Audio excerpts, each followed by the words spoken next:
We've barely gotten used to writing 2024 instead of 2023, and before we know it, it's time for the first Apple event of the year.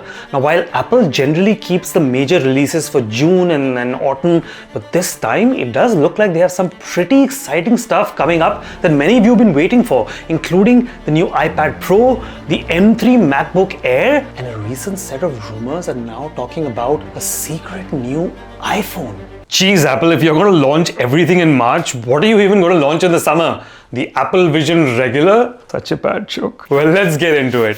First, let's talk about the M3 MacBook Air. This is the most certain rumor backed up by the dependable Mark Gurman, and given that Apple has already launched the M3 chip on the Pros in October, it makes sense that they're now going to come to the Air. Like last time, we expect this to come to both the 13-inch and the 15-inch models together. We're expecting the base model to come with the 8 gigs of RAM, 256 GB SSD, and the 9-core GPU instead of the 10 cores that you get on the MacBook Pro. I'm really hoping that this time the M3 MacBook Air doesn't have the same problem as the M2, where the base model hard drive was super slow because of using only one NAND chip. Apple, don't take a $1,000 laptop and make it slow. How much more money do we need to spend to get all the basic stuff that we deserve?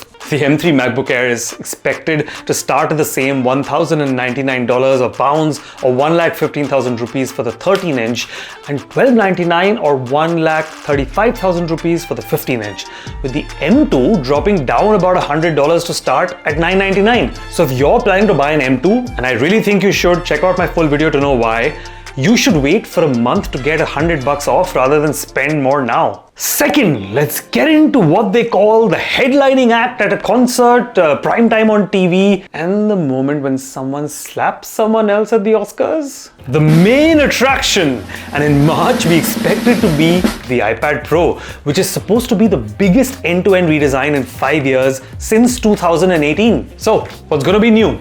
Well, first, there's likely to be a faster wireless charging with the addition of MagSafe, just like on the iPhones, which, as you might know, is now compatible, finally, with the industry standard Qi 2 for fast charging, so you can use it to charge any Apple or non-Apple phone at the same time. Next, we expect thinner bezels, which is nice considering that the iPhone 15 has like less than half the size of the bezel of the iPad because it gets refreshed every year, making the iPad kind of look like from another century when you put them both together. Not really, is it, Steve, when you put the massive black borders all around? Giant screen.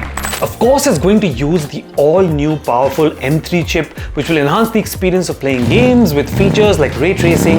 And finally, the size of the bigger model is going to be slightly larger, but this will likely just because of the reduced size of the bezels, just like on the iPhone. Oh, and they plan to do that thing again where they create a bug and kind of fix it and call it a big feature.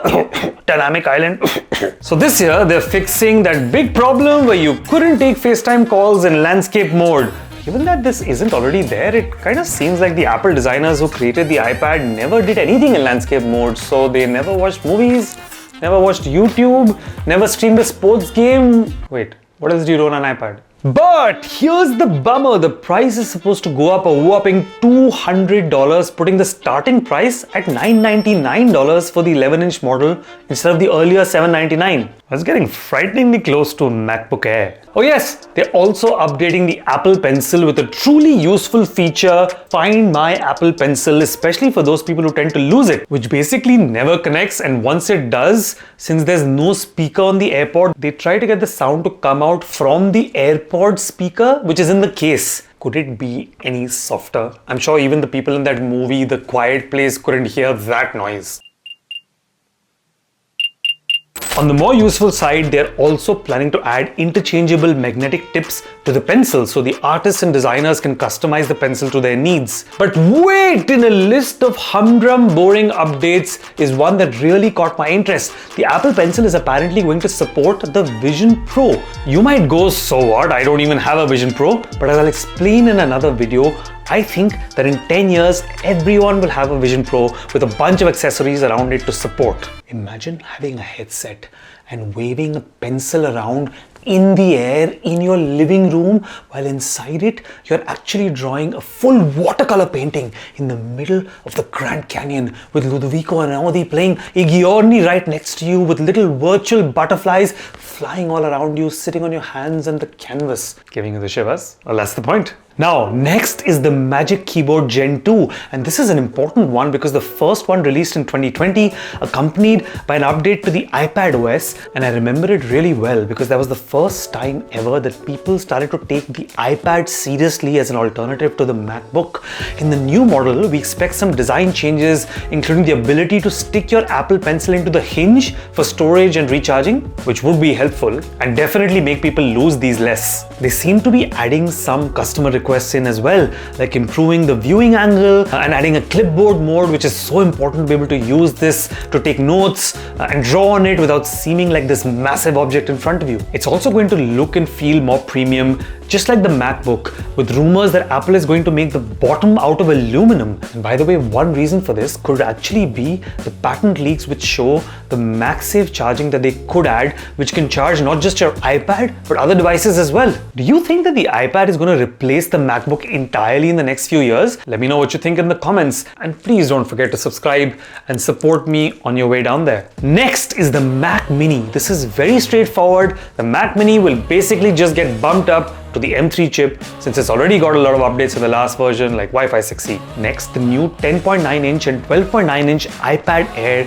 which will have a redesigned camera bump looking more like a pill shape, similar to the rumored design changes for the iPhone 16. Unfortunately, the common sense of adding a landscape camera to the front only extends to the iPad Pro this year. We're not expecting it on the Air, which is a shame. Why, Apple? Why do you try to create these feature differences on things that are just common sense? Apart from this, it will likely have the chip upgraded to the M2 since Apple will keep the M3 for the Pro. And finally, there's rumors about a new iPhone 15 color. Apple has actually traditionally added a small update to the iPhone mid-cycle, like the product red or the yellow iPhone 14 we got last year. And the rumor is that it's going to happen this year as well, but which color is not clear. Which color would you like to see? Let me know in the comments below. And if you want to know about the exciting Apple Vision Pro or the leaks on the upcoming iPhone 16, well, you just have to click here or head to my channel. I definitely check out the Vision Pro because I think it's the only product that Apple will sell in 10 years. And I'll tell you why in the next video.